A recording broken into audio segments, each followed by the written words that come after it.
You know, I've had the opportunity to fish all over the country, some really great places. But for the size, the very best lake I've ever fished is Fayette County Reservoir near LaGrange, Texas.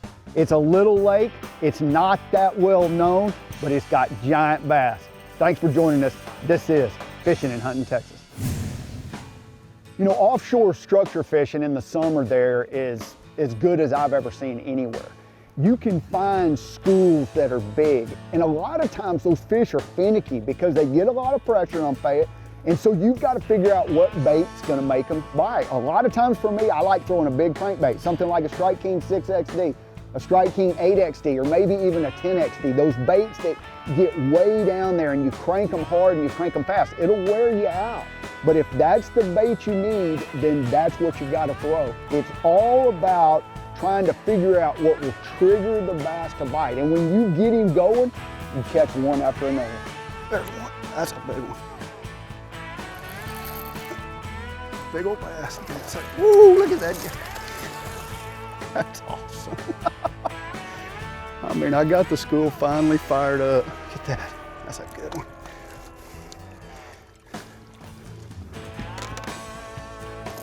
Ah, there we go.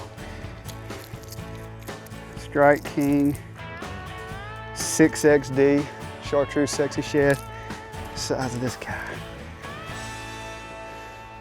That's a good one. He was a little bit shallower on the spot.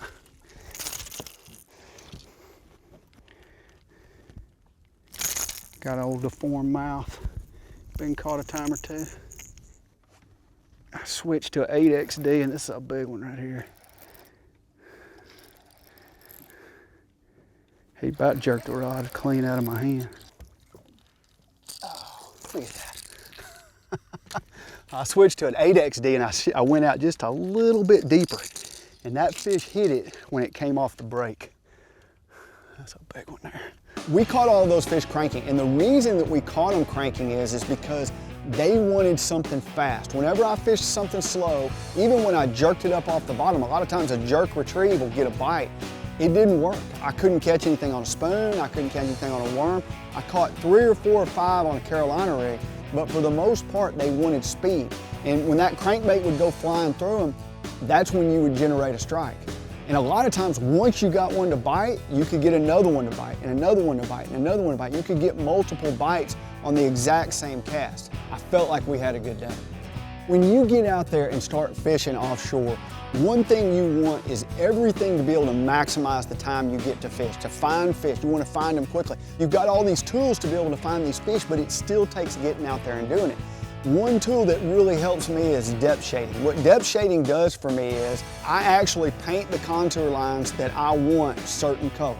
And so when I'm actually driving, idling, or going fast, I can see where those places that I want to concentrate were, humps, points, ridges, whatever you want to call them. I can see where all those are. Let's learn a little more about how to set up depth shading on the Garmin LiveScope units from pro angler Tom Redington, who recently met up with our crew down here on Fayette County Reservoir and shared a wealth of knowledge on all things Garmin.